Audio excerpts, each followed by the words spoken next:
কাজটা কি করেন? রিয়েল এস্টেটের? রিয়েল এস্টেট মানে বাড়ি বাইং বেচা-কেনা? সেলিং, আচ্ছা, রেন্টিং, বাড়ি এগুলো আর কি। কিংবা সম্পত্তি কেনা-বেচা। রাইট। আমি বাড়ি কেনা বেচা প্লাস হচ্ছে কেউ যদি বিজনেস কিনতে চায় সেটাও করি, কেউ আচ্ছা। যদি ল্যান্ড কিনতে চায় সেটাও করি। কতদিন কমার্শিয়াল এবং কতদিন ধরে রেসিডেন্সিয়াল। করেন? এটা কত বছর? 2004 থেকে করি। আমি ভার্জিনিয়াতে আমার যখন আসছিলাম তখন আমার পেপারস ছিল না আর কি। আমাকে স্পন্সর করে আর কি সাবওয়ে থেকে আর কি। সাবওয়ে থেকে তখন গ্রিন কার্ড হতো। আচ্ছা। তখন আর কি আমাকে স্পন্সর করে 97, আমার গ্রিন কার্ড হয় 2000 এ।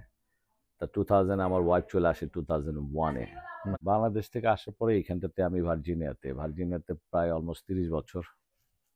আমার এইটাতে আমি রিয়েল এস্টেট করি ফুল টাইম, পাশাপাশি আমার বিজনেসও আছে আর কি। যে কারণে এখন রিয়েল এস্টেট খারাপ থাকলে আমার বিজনেসের জন্য আলহামদুলিল্লাহ সারভাইভ চলে করে। সেটা যাচ্ছে। কি বিজনেস? রাজপুর রেস্টুরেন্ট, আমার 2টা সাবওয়ে আর কি, ওইটাতে মোটামুটি চলে যায়। কিন্তু অনেক এজেন্ট আছে তাদের অবস্থাটা অত ভালো না, আমাকে নিজেকে দিয়ে বলছি আর কি। কারণ কি আমাদের রিয়েল এস্টেটে যদি আপনি চিন্তা করেন, আমাদের রিয়েল এস্টেট এজেন্ট, আমাদের ব্যবসা নাই মানে হচ্ছে আমাদের লোন অফিসারের নাই, আমাদের টাইটেল কোম্পানি নাই, আমাদের হোম ইন্সপেক্টর যে আছে হোম ইন্সপেকশন তাদের ব্যবসা নাই, আমাদের টার্মাইন ইন্সপেকশন তাদের নাই, ঠিক আছে না? এবং প্লাস হচ্ছে আমাদের কনস্ট্রাকশনে যারা করছে আর কি কাজ, তাদের অবস্থা ভালো না। একটা রিয়েল এস্টেটের উপরে আমাদের হচ্ছে গিয়ে ইন্ডাস্ট্রিজের উপরে আমাদের অনেক লোকের কাজ নির্ভর করে, যেটা নাই এখন। হচ্ছে গিয়ে বাসা হচ্ছে গিয়ে হাতে গোনা বাসা, কাস্টমার প্রচুর কিন্তু বাসা নাই। ইন্টারেস্ট রেট বেশি কিন্তু তারপরে আমাদের ইনভেন্টরি খুবই লো। বাসা নাই কেন? সেটা কি বাসা নাই হচ্ছে কি আমাদের বিক্রি এটা কেউ হচ্ছে করে গিয়ে না সেটা না? বিক্রি করে না আর কি। কারণ আমাদের তো মেন হচ্ছে কি আমাদের এখানে কোনো বাসা বিল্ড হচ্ছে না ওরকম করে। বাইডেন সরকারের সময় ওরা করছিল, তারা মিলিয়ন্স অফ মানে হাউস তারা বিল্ড করবে আর কি। এবং হচ্ছে ফার্স্ট টাইম হোম বায়ারের জন্য তারা 20 থেকে $25,000 মতো ওরা ইনসেন্টিভ দিতে চেয়েছিল আর কি। কিন্তু এটা তো হয় নাই। সরকার তো এখন তো ডিফল্ট সেটা এখন করে নাই আর। না, হয় সরকারই নাই, তো কারণ চলে গেল। সরকারি তো নাই। কিন্তু এবার ওদের প্ল্যান সরকারই ছিল চলে যে ওরা মিলিয়ন্স অফ বাসা তারা বিল করবে, প্লাস হুম। হচ্ছে ফার্স্ট টাইম হোম বায়ারদেরকে $20,000 to $25,000 দিবে, যেটা ছিল আমাদের জন্য খুব ভালো। এখন আমাদের ট্রাম্প সরকার কি করে এটা হচ্ছে আমাদের দেখার বিষয়। বাংলাদেশি কেমন আছে এখানে যারা অনেক রিয়েল এস্টেট করে? অনেক অনেক আমাদের বা- এখানটাতে ইদানিং অনেক রিয়েল এস্টেট এজেন্ট আর কি রিয়েল এস্টেটে ঢুকছে অনেক। আর এই এলাকায় আপনি যে এলাকায় থাকেন সেটা কোন শহর? এটা হচ্ছে আমি থাকি উডব্রিজে। আচ্ছা, উডব্রিজ উডব্রিজে ভার্জিনিয়াতে। কেমন লোকজন? অনেক বাংলাদেশি? উডব্রিজে অনেক লোক, এবং উডব্রিজটা হচ্ছে কি গ্রোয়িং। আগে উডব্রিজটাতে আপনাদের রিসেশনের সময় এখানে বাড়িটা মানে ফল করছে বেশি, কিন্তু এখন এই উডব্রিজের দাম বেশি। কাজ বাজের অবস্থা কেমন এখানে?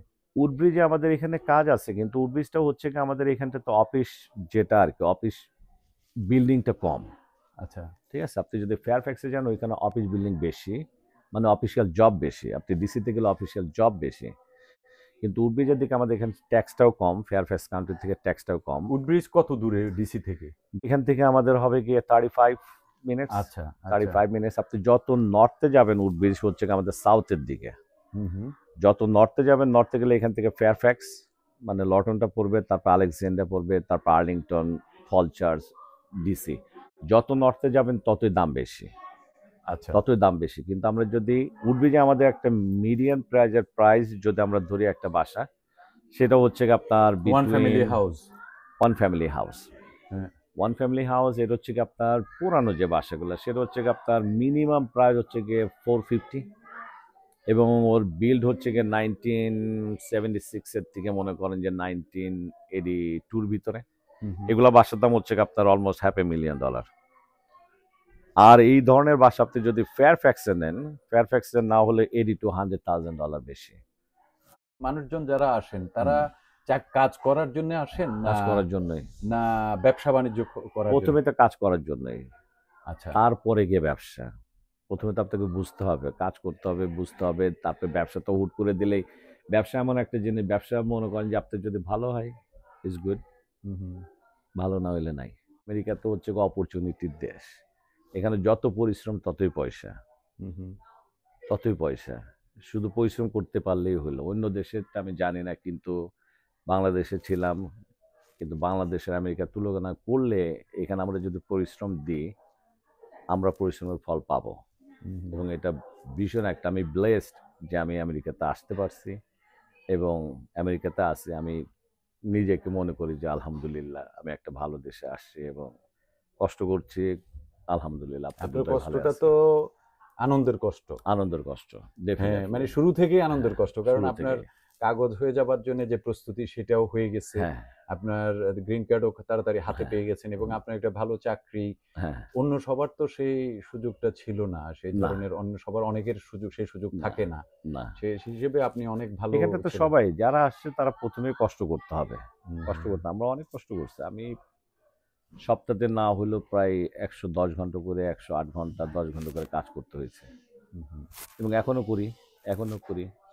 যা শুধু ঘুমানো পর্যন্ত ঘুমানো মানে 7 to 8 আওয়ার্স হচ্ছে গিয়ে রেস্ট। তাছাড়া আমার এখন তো ২ টা করেন কাজই পয়সার জন্যে, নিজের ব্যবসা টেকানোর জন্যে। নিজের ব্যবসার জন্য আগে তো করতে বাধ্য হয়। ছিলেন আগে তো বাধ্য ছিলাম। কারণ আমাদের তখন আরকি জীবনযাপনের হ্যাঁ, জন্যে। ও অবশ্যই।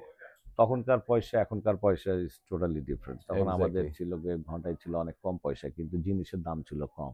হুম, হুম। কিন্তু এখন তো আমাদের সরকার বেতন বাড়াইছে কিন্তু ঘটনা হচ্ছে গিয়ে জিনিসের দাম তো প্রচুর। এক্সাক্টলি। আমি চিন্তা করি কি হবে ওয়ার্ল্ড আমি জানি না। আমি মনে করি সামথিং ইজ কামিং ইন মানে ভালো না। আগামী দিন আগামী দিন ভালো সারা হবে বিশ্বের জন্যে। সারা বিশ্বের জন্যে। কারণ কেন আমরা মনে আমাদের হচ্ছে থেকে এটা কি কারণে? রিসেশন এটা হবে। আমার কাছে যেটা মনে হয় এই দেখেই তো বোঝা যায় যে কি হচ্ছে। বিশ্বে কোনো শান্তি নাই। শান্তি নাই। কোনো দিক থেকে শান্তি আমি দেখতে পাই না। আমার যেটাতে আরকি আমি মনে করি আরকি। আমরা রিসেশন দেখছি 2007 থেকে 2013-14 পর্যন্ত অনেক রিসেশন দেখছি আমি। মানুষে তখন বাসা ফরক্লোজ হতো। মানুষের গাড়িতে থাকতো। হুম, ঠিক হুম। আছে? যখন আমাদের ওয়ারটা হলো আপনার ওই ইরাকের সঙ্গে তখন খুবই খারাপ অবস্থা। তখন রিসেশন আমি দেখছি। তখনকার রিসেশন এখনো রিসেশন আসে নাই কিন্তু হবে। রিসেশন হবে। তখনকার রিসেশন খুবই খারাপ ছিল। খারাপ ছিল। কারণ আমরা বাসাতে অনেকের বাসা ছেড়ে চলে যাইতে হইছে। তারা গাড়িতে ঘুমাইতে হইছে। তাদের পয়সাও ছিল না। কিন্তু সেই জিনিসগুলো আমি দেখতেছি যে হ্যাঁ, ফিরে আসতেছে। ফিরে আসবে। ফিরে আসতেছে। এই প্রতি বছর না হলেও 40-45 বাসা সেল করছি। কিন্তু এখন এই বছর আমি দেখলাম যে আমার 20 র মতো। হ্যাঁ, কারণ আপনার নাই, মানুষের কোয়ালিফাইড হচ্ছে না। মর্টগেজ ইন্টারেস্টটা বেশি।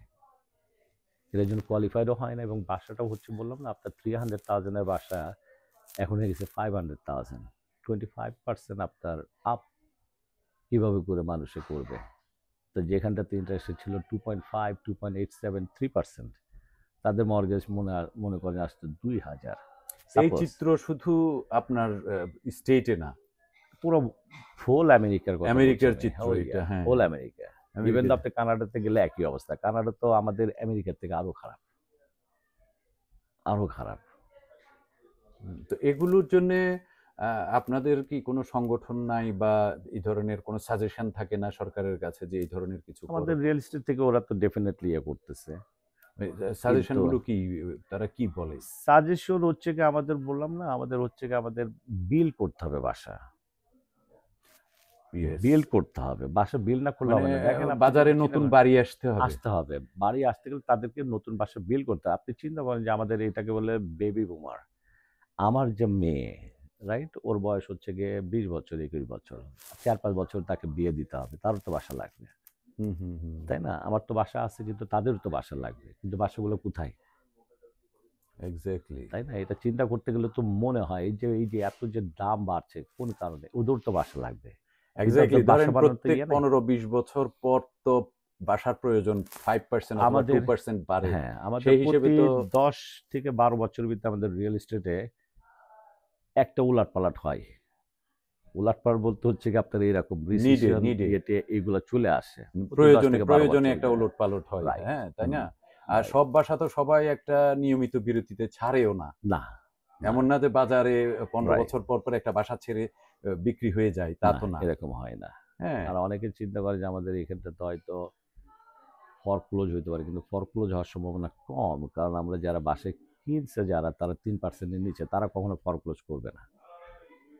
কিন্তু করবে যারা এই যে যদি এখন যে সরকার যেটা আছে যেটা আইটি জব, আইটি ইন্ডাস্ট্রি কিংবা যারা বড় চাকরি করে তাদের যদি চাকরি না থাকে, যারা মিলিয়নস অফ ডলারের যে বাসাগুলো আর কি, 2 মিলিয়ন 3 মিলিয়ন, তাদের জন্য সমস্যা। কিন্তু যারা ছোট বাসার, হ্যাঁ, আমি আর বুঝি এগুলো তো তারা সবাই ডিফল্ট করবে কেনার না। ক্ষমতাও রাখে না। না, সো আপনার এভারেজ বাজারে এগুলোর কোনো মূল্য নাই। না। এক্স্যাক্টলি। আমাদের সরকারকে বাসা বিল করতে হবে, ইন্টারেস্ট রেট কাট করতে হবে, সেই তাইলে আমাদের বিল ইকোনমিকটা হচ্ছে ভালো না। হবে। না, না, না, এটা হচ্ছে গত 4 বছরে না, 1%ও বাজারে ঢোকে নাই। ওরকম না।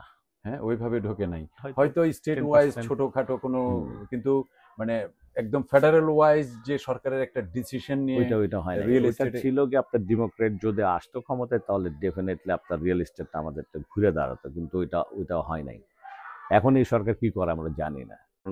মার্কেটের যে অবস্থা, জিনিসপত্রের যে অবস্থা, প্লাস মর্গেজ পেমেন্ট যেটা আসছে, আমরা আগে ছিল 2019 থেকে 2020 তখন ইন্টারেস্ট রেট ছিল 3%-এর নিচে, আর এখন হচ্ছে গিয়ে অলমোস্ট 7%, যেটা হচ্ছে গিয়ে ডবল ইন্টারেস্ট। শুধু আমাদের এখানে না, আমাদের কানাডাতেও একই অবস্থা। কানাডা তো 30-40% গেন করছে আর কি, মানে অনেক গেন করছে। ইন্টারেস্ট রেট হাই, আমাদের ইনভেন্টরিটা লো, কারণ কোনো প্রোডাকশন নাই। আফটার কোভিডের পরে কোনো প্রোডাকশন ওরকম হয় নাই। আমাদের এখানে বেতন বাড়াইছে, কিন্তু বেতন বাড়ালে কি হবে? আপনি জিনিসের দাম দেখেন না, আপনি মার্কেটে যান না। আগে আমরা $100 দিলে আমরা অনেক কিছু বাজার করতে পারতাম, এখন $100 গেলে আপনার কতটুকু? ওইরকম না, আপনি ব্যাগ ভরে বাজার করতে পারবেন না। এগুলো মানে কি? এটা শুধু আমাদের আমেরিকাতে না, আপনি পুরো বিশ্বের ভিতরে একই অবস্থা। কেমনি করে চলবে মানুষে, তাই না? ওকে, অনেক ধন্যবাদ ভাই। থ্যাংক ইউ সো মাচ আপনাকে। কথা বললে অনেক ভালো লাগলো।